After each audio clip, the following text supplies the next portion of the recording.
Olá, irmãos, tudo bem? Meu nome é Hugo Badini, para quem não me conhece, e nesse vídeo eu vou fazer um react a uma fala do Hernandes Dias Lopes a respeito do dom de profecia ser a pregação da palavra de Deus.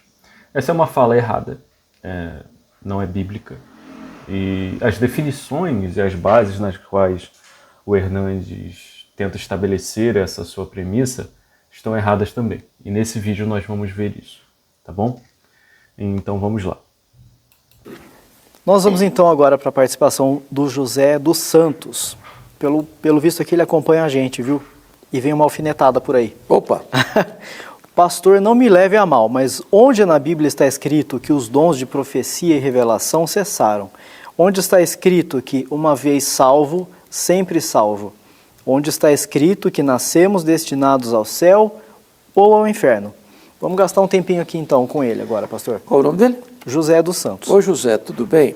Veja bem, O que acontece no vídeo aqui, antes de qualquer coisa, o que acontece no vídeo aqui é que o Hernandes Dias Lopes está num programa, se eu não me engano é um programa chamado Luz para o Caminho, e nesse programa as pessoas enviam algumas perguntas para ele e ele vai respondendo, né? Esse internauta aí, o participante, enviou certas perguntas para o Hernandes e uma delas é a respeito do cessacionismo do dom de profecia. E esse vai ser o foco do que o Hernandes vai ensinar e que eu vou reagir aqui com vocês. Vamos dar uma olhada. A pergunta, onde está escrito que?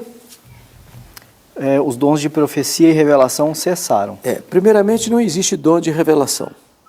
Acho que confundiu. Você tem... Ok, aqui o Hernandes ele fala algo correto, né? Não existe, por assim dizer, a nomenclatura do que se chama dom de revelação. Não existe esse dom, eu tenho o dom de revelação. Porém, existe, ele vai falar sobre as 5 listas do Novo Testamento, alguns dons que eles possuem por característica e por definição, a revelação. Ou seja, a capacidade imanente de trazer informações da parte de Deus. Ou seja, Deus quer falar alguma coisa ao seu povo e Deus me dá uma revelação e eu passo essa revelação ao povo de Deus. Então, quando a gente olha, por exemplo, o dom de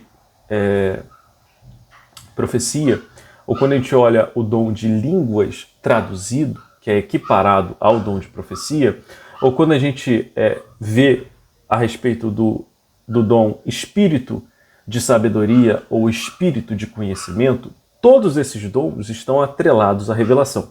Então, ainda que não haja realmente um dom chamado dom de revelação, existem dons que possuem a capacidade de revelar coisas que estavam ocultas, coisas que eram mistérios, coisas que existiam somente na providência, decreto e mente de Deus. Então, apesar de não existir a nomenclatura de um dom de revelação, existe sim dons que possuem capacidade revelacional. Ou, na nossa visão cessacionista, existiam esses dons que tinham capacidade revelacional, os quais não existem mais. Listas de dons na Bíblia, 5 listas. Romanos 12, 1 Coríntios 12, 1 Coríntios 14, Efésios 4, 1 de Pedro 4. Essas são as 5 listas de dons espirituais do Novo Testamento. Em nenhuma das listas aparece a revelação.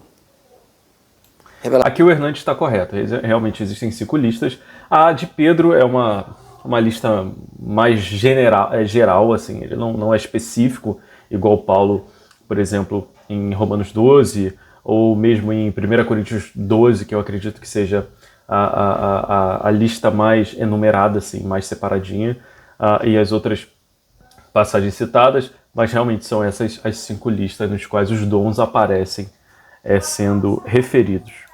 Não é dom. Esse negócio hoje agrega... Aqui ele erra. Na verdade, aparece, como eu falei para você, há dons que tinham capacidade de revelação. Ainda que não apareça dom de revelação, como ele está corrigindo corretamente, isso não muda o fato de que alguns dons tinham a capacidade de revelação. Isso é muito importante entender, Porque se a gente crê que a Bíblia é uma revelação divina, a gente tem que se perguntar por quais meios essa revelação chegou a nós. E esses meios são os dons.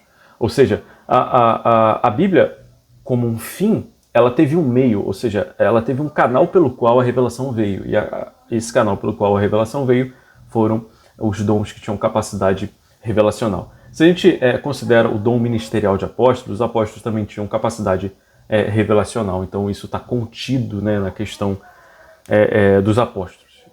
Mas vamos continuar. O Senhor me revelou. Isso aí não tem nada a ver com Deus. Isso não é dom espiritual. Importante. O Hernandes, ele começa a definir o que ele acredita ser o dom de profecia. E ele fala o seguinte: Deus me revelou, não tem nada a ver com Deus. Deus me revelou, isso não tem nada a ver com Deus. Isso é muito importante. Por quê? A gente sabe que o Hernandes Dias Lopes, ele, em nome de uma pregação mais essencial, né, uma união mais essencial, ele tem se envolvido com muitos meios pentecostais e neopentecostais. Isso não é novidade, a gente não precisa provar isso para ninguém. Qualquer cartaz por aí de uma nova conferência, está lá o Hernandes Dias Lopes com vários tipos de pregadores diferentes, e ele fala que isso não o afeta porque ele está indo ali em nome do que é essencial e do que é unificador. Porém, ainda que ele negue essas coisas, ele tem que admitir que o meio no qual ele está acredita que o Senhor me revelou, o Senhor me revelou, o Senhor me revelou isso e aquilo outro. O meio no qual o Hernandes constantemente está fazendo conferências e pregações crê que Deus revela coisas na sua providência ou na sua extraordinariedade para a minha vida comum e diária, além das Escrituras. Então, se o Hernandes fala que esse tal de Deus me revelou, isso Deus me revelou, não tem nada a ver com Deus, a pergunta que surge é o seguinte: tem a ver com quem então? Porque é fatídico que isso está acontecendo. As pessoas estão dizendo que Deus fala, Deus continua falando, que Jesus Cristo é o mesmo hoje, que revelações continuam, mas ainda assim a gente percebe que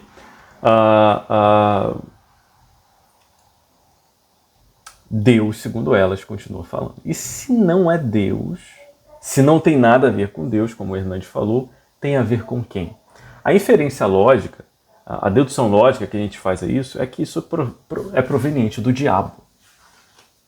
E isso gera uma outra questão. Se essas pessoas nas quais o Hernandes está constantemente envolvido,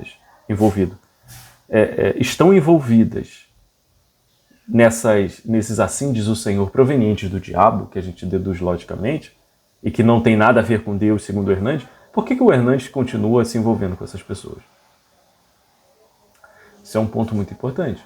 Porque o que essas pessoas fazem, isso não é tratado como secundário pelos pentecostais, porque o continuismo e os dons são uma questão essencial para eles, tanto que sem os dons revelacionais o pentecostalismo não funciona, por isso que é essencial.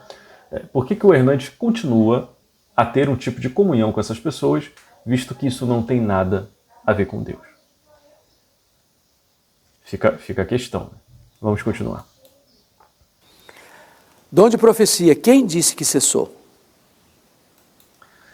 Quem disse? Dom de profecia, quem disse que cessou?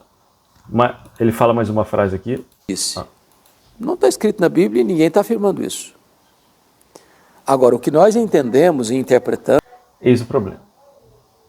O Hernandes, ele começa a partir daqui a afirmar que o dom de profecia continua.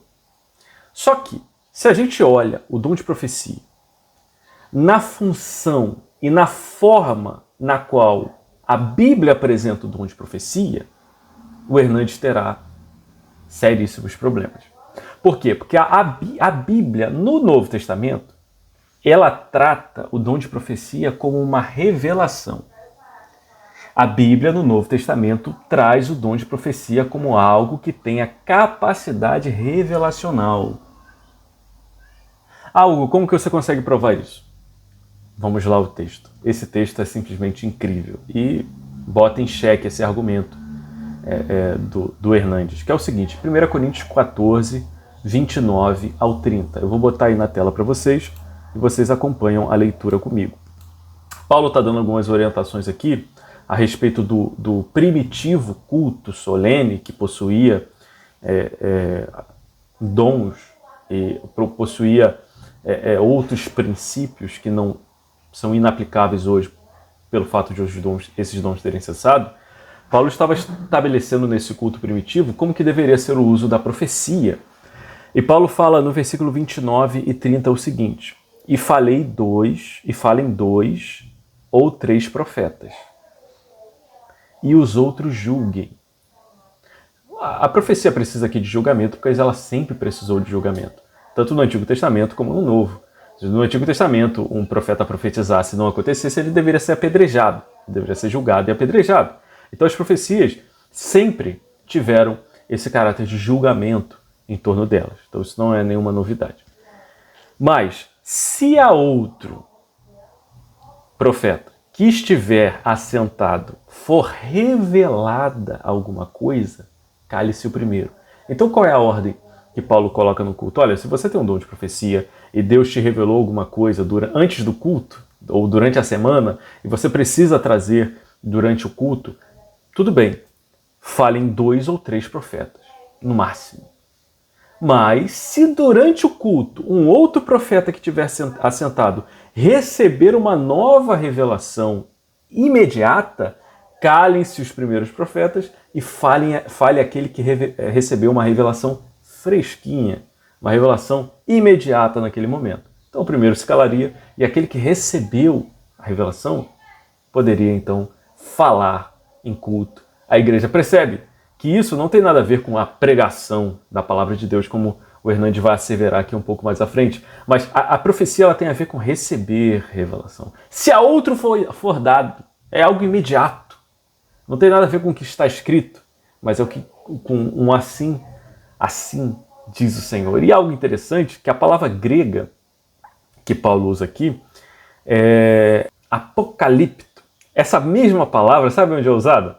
Em Efésios, capítulo 3, do versículo 3 ao 5, que é dito o seguinte: como me foi, eu vou botar também aí no vídeo para vocês, como me foi este ministério manifestado pela revelação, a palavra que é usada como verbo, o grego é apocalipto.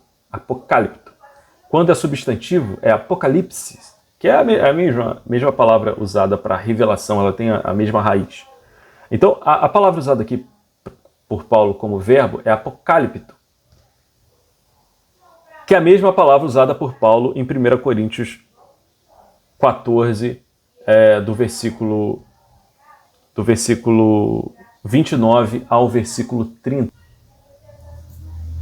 E diz o seguinte, Efésios 3, como me foi este mistério, não é ministério, mas mistério, manifestado pela revelação.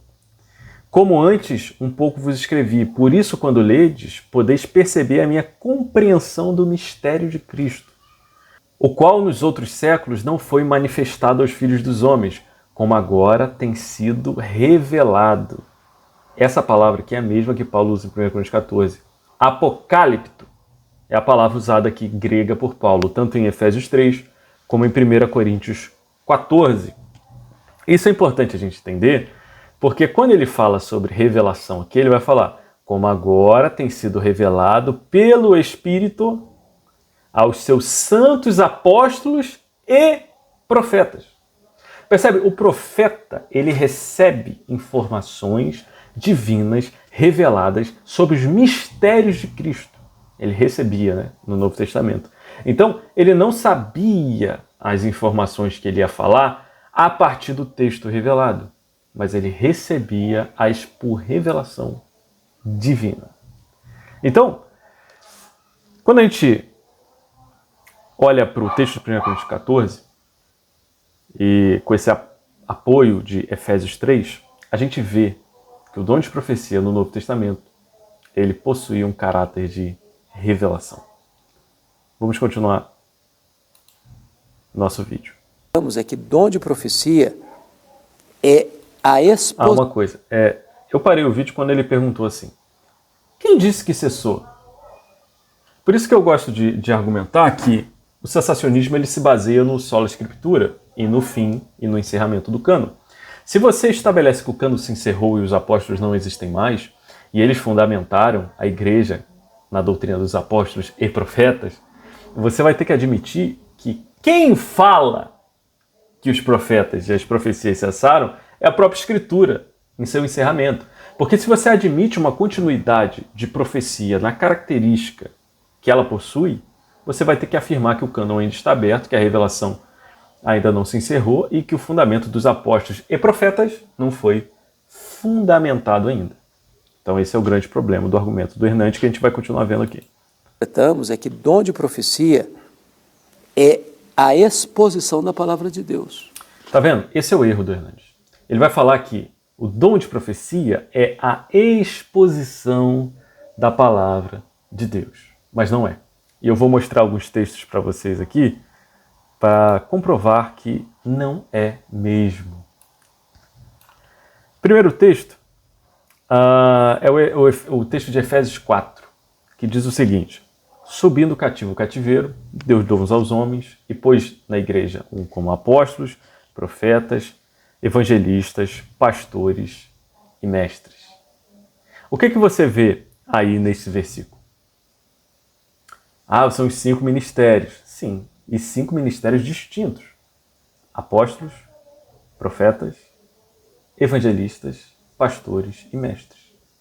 Se Paulo diferencia os profetas dos pastores, ou os profetas dos mestres, isso nos evidencia só por si que aquele que é pastor ou mestre e que se utiliza da Escritura, por exemplo, para expor a Escritura, não tem o mesmo caráter de ofício do profeta.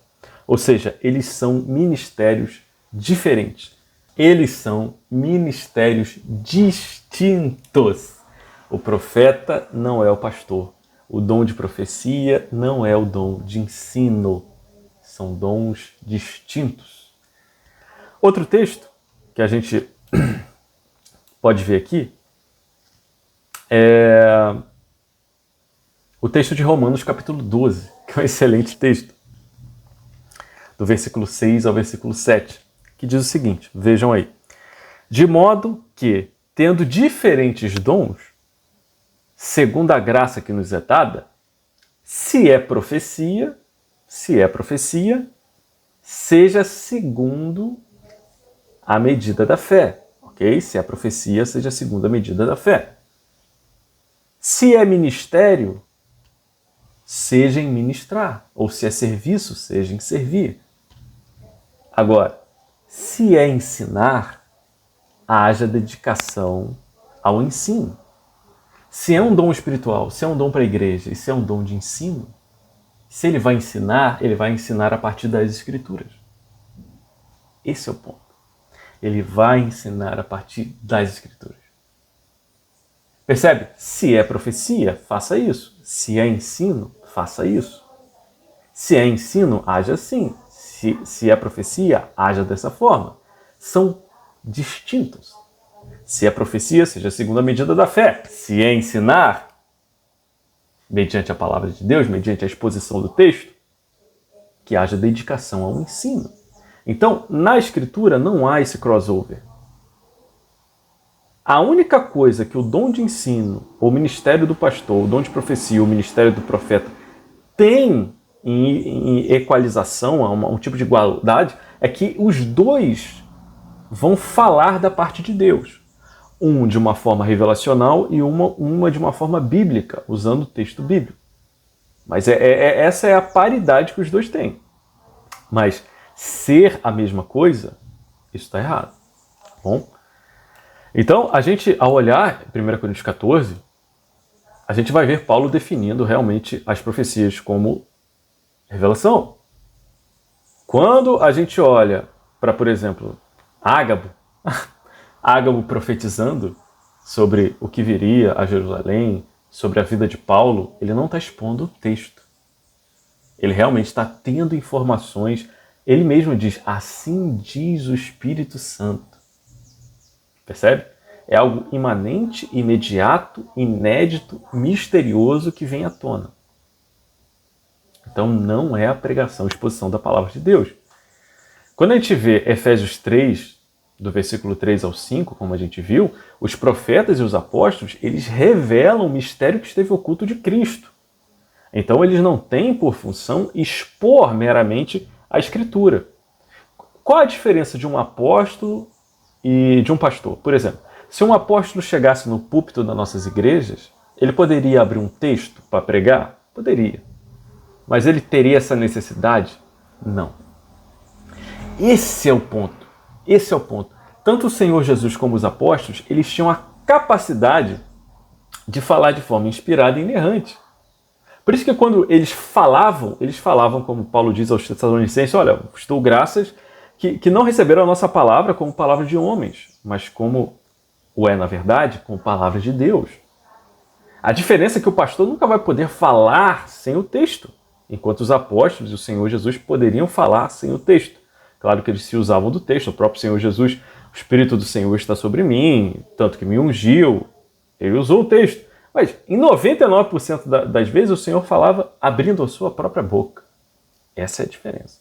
Por isso que um profeta, um apóstolo, o próprio Senhor Jesus Cristo e pessoas que tinham capacidade de revelação, eles não abriam o texto, eles abriam a boca. Essa é a diferença. Ágabo é um exemplo disso. Efésios 3 vai nos mostrar esse teor. Romanos 12 nos faz essa diferenciação de profecia e ensino de uma forma incrível. E assim a gente define que o dom de ensino ele se usa da revelação já dada, enquanto o dom de profecia recebe revelação direta. E essa é a diferenciação que demonstra o erro interpretativo aqui do Hernandes. Vamos lá? Vamos continuar assistindo? Olha aqui o que está escrito. 1 Coríntios, capítulo 14. Veja você, versículo 3. Mas o que profetiza fala aos homens. Fala a quem? Aos homens. Edificando, exortando e consolando. É interessante o uso desse versículo. É claro que o Hernandes está usando da forma errada, mas esse versículo é muito bom para nos mostrar que a profecia, enquanto o cânon não se fechou com os escritos joaninos, a profecia ela servia como uma palavra de Deus vocal. Era uma Bíblia vocal, uma Bíblia não registrada. Por isso que Paulo realmente estimula a igreja de Corinto, que não tinha a Bíblia completa, a profetizar. Ele mesmo diz para eles, em parte nós conhecemos, ou seja, nós temos coisas registradas e em parte profetizamos. Ele continuava profetizando. Mas quando viesse aquilo que era completo, aquilo que era em parte, as profecias, seriam aniquiladas. Ou seja, elas perderiam sua função e sua necessidade. Então, o estímulo que Paulo dá às profecias era para que realmente ela causasse o que a Bíblia causa. O que a palavra de Deus escrita nos causa? Ela nos causa edificação, exortação e consolação. Mas a profecia não é nada mais do que a Bíblia. A profecia não é nada mais do que a palavra de Deus. Então a profecia de forma vocal, ela tem essa capacidade de edificar, exortar e consolar. Por quê? Porque é Deus falando.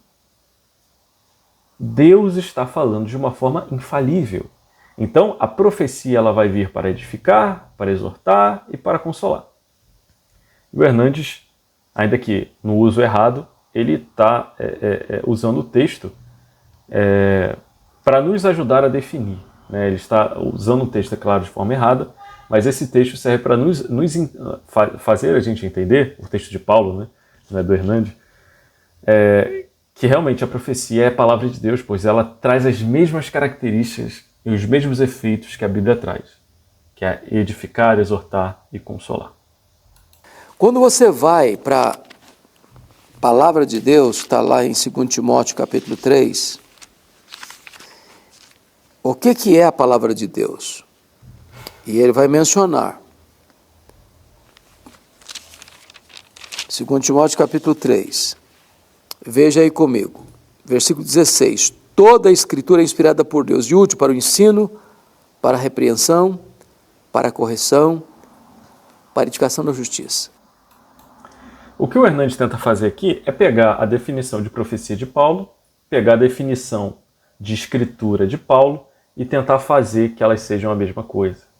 Mas ele erra em tentar fazer a aplicabilidade de que profetizar é expor o texto.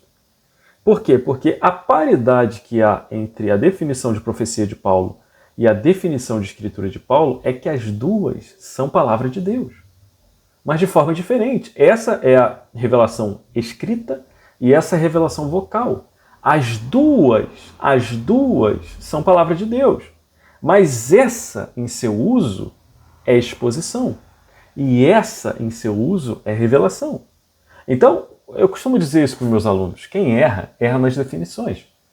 E o Hernandes está errando basicamente nas definições do que é realmente o dom de profecia. E confundindo isso com o dom de ensino. O que é dom de profecia? Dom de profecia é quando a pessoa se levanta, lê a Bíblia, expõe a Bíblia e aplica a Bíblia. Ele está exercendo o dom de profecia. Percebe o erro? Porque se eu me levanto numa congregação, leio a Bíblia, exponho a Bíblia e aplico a Bíblia, o que eu estou fazendo é o dom de ensino. É muito diferente do que Paulo falou. Olha, se for revelado alguma coisa a um profeta que esteja sentado, calem-se os primeiros e fale o segundo. Percebe? Os profetas que 2 ou 3 não são pessoas que estão com Bíblias nas mãos. Por isso que Paulo fala, em parte conhecemos, em parte profetizamos.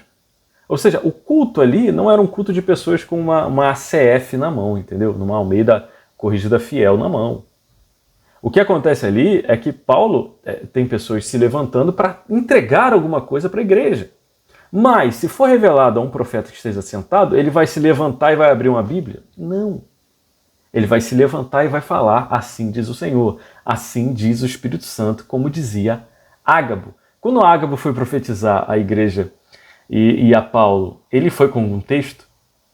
Será que as filhas de Filipe poderiam profetizar dentro da teologia do Hernandes? Lendo, expondo e aplicando a Bíblia? Porque Filipe tinha 7 filhas que profetizavam. Olha até onde, e isso é um problema que não há só no Hernandes, né? Olha até onde definir errado um dom pode levar. Porque se pregação é a exposição do texto, e em Corinto tinham mulheres que profetizavam com véu, e também tinham as filhas de Filipe que profetizavam, e a definição de Hernandes é que profecia é ler, expor e aplicar a Bíblia, o que ele vai estar dando margem e ensinando é que mulheres podem ler, expor e ensinar a Bíblia no culto. Mulheres profetizavam? Sim. Em Corinto? Sim. As filhas de Filipe? Sim. Mas elas expunham o texto bíblico em pregação solene? Não. Elas recebiam uma revelação e proferiam essa revelação. A única cláusula que há no Novo Testamento para mulheres falarem no culto, que Paulo proibiu, era a cláusula da profecia, da revelação. Uma vez que os dons de profecia, os que produziam revelação, cessaram, as mulheres não têm mais cláusula nenhuma para falar na igreja, nem para ensinar. Então você percebe que a definição errada do Hernandes abre precedente para pregação feminina. Não vou entrar na questão do pastorado. Pregação, porque se profecia é pregação e as mulheres eram profetisas, logo as profecias das filhas de Filipe e das mulheres de Corinto podem também ser consideradas como pregação e exposição do texto em culto. E isso não se aplicaria somente a elas, mas se aplicaria à sua igreja. À minha igreja. Percebe? Então isso é muito perigoso. Muito perigoso. O dom de profecia cessou, meus amigos. E o Hernandes está definindo errado. É a exposição, é a pregação da palavra de Deus. Segunda pergunta, vê para mim aí o que está perguntando. Então aqui,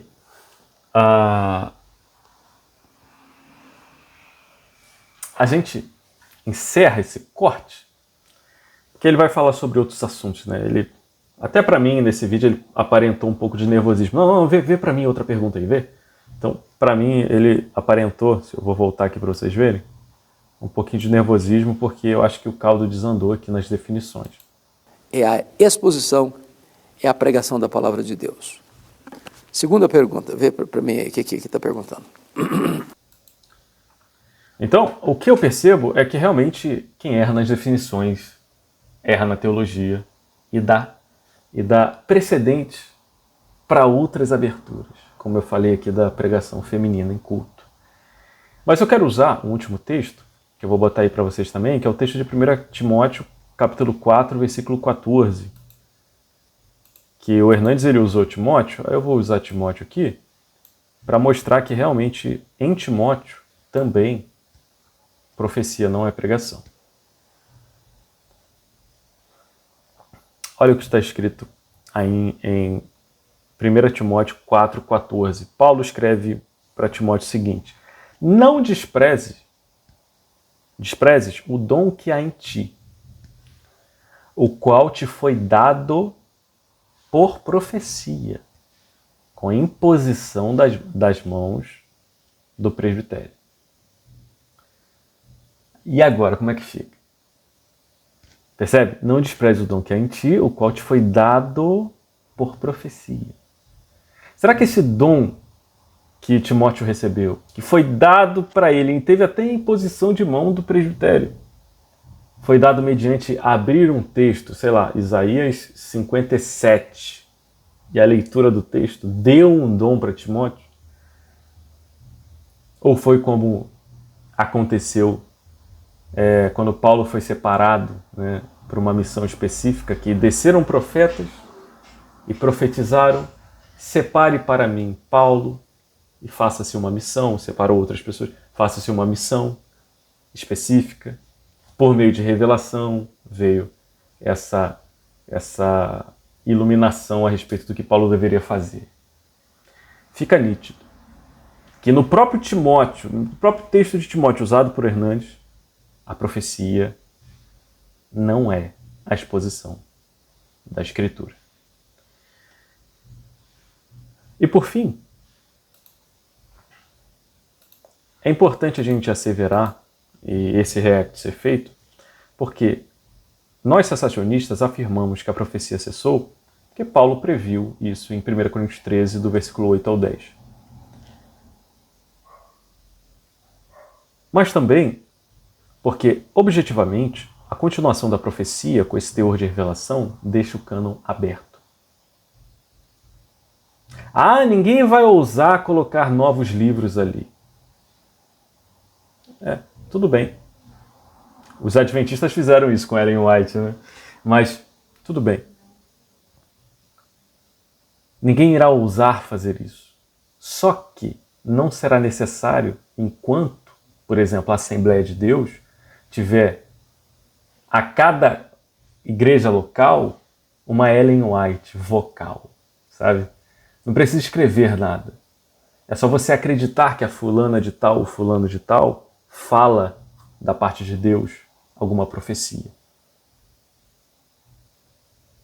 O cânon está aberto a partir do momento que você afirma que a revelação continua. O Hernandes não fez isso. Mas as consequências de ele dizer que o dom de profecias continua, visando a definição bíblica de profecia como revelação, vai levar fatidicamente a nós acreditarmos que a revelação ainda não se encerrou em 66 livros. Essa é a aplicação prática disso.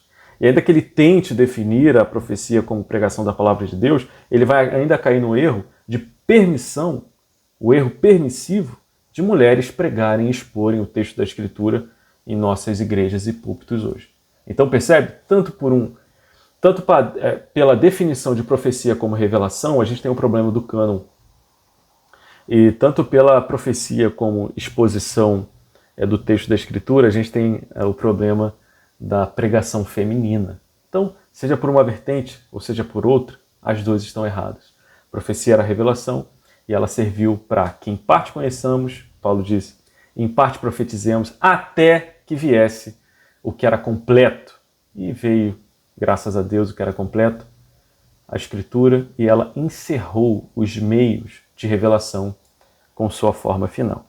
Por fim, ele respondeu o Hernandes outras perguntas aqui, e eu peguei um trecho aqui que ele fala sobre o calvinismo, para vocês arminianos que gostam do Hernandes, usam o Hernandes para apoiar não sei o quê, e até vocês que ficam em conferência com o Hernandes, e que são arminianos, são pentecostais, neopentecostais, para vocês entenderem que quando nós falamos que o calvinismo é o evangelho, que o calvinismo é a Bíblia, e vocês nos chamam de hipercalvinistas, vejam o próprio Hernandes falando isso. Olha só. Perfeito. Como dizia o nosso amigo Charles Haddon Spurgeon, isso é uma visão calvinista. Calvinismo é apelido, dizia Spurgeon. Calvinismo é Bíblia. Só Bíblia e nada mais.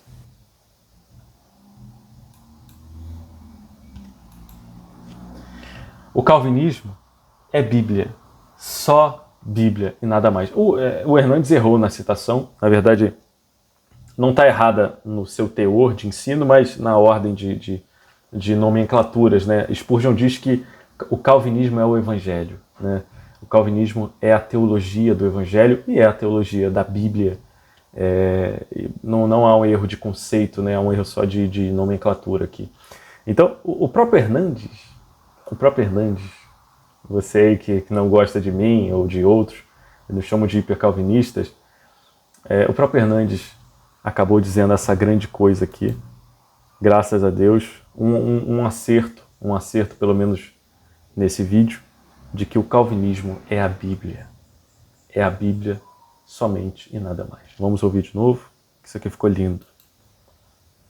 Perfeito. Como dizia o nosso amigo Charles Haddon Spurgeon, isso é uma visão calvinista. Calvinismo é apelido, dizia Spurgeon. Calvinismo é Bíblia. Só Bíblia e nada mais. Então, queridos irmãos, fico feliz de vocês terem chegado até o fim desse vídeo. Espero que vocês tenham gostado do meu react. Espero que vocês deixem seus comentários aqui. Deixem sugestões para que eu faça vídeos como esse, ou react de outras coisas que vocês desejam. E eu lhes convido a conhecer a minha comunidade teológica, uma plataforma de teologia chamada Comunidade Badini, na qual eu tenho uma assinatura lá de R$10,90 por mês. E você clica lá, assina e você tem acesso a simplesmente o maior e melhor conteúdo teológico da internet.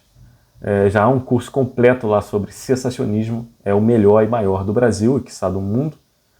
E você pode estar tendo acesso integral a esse curso por R$10,90 apenas. R$10,90 apenas. Você pode ter várias formas de pagamento, crédito, Pix, boleto, tudo. Sabe, eu fiz isso para que jovens, né, muitos que me seguem de 15, 16, 17 anos, que às vezes não têm renda e querem aprender teologia e não têm muito acesso a tal coisa, a esse valor. Entre para o nosso grupo, entre para a nossa comunidade, espero você lá do outro lado, e curta esse vídeo, se inscreva no canal, e tamo junto. Deus abençoe.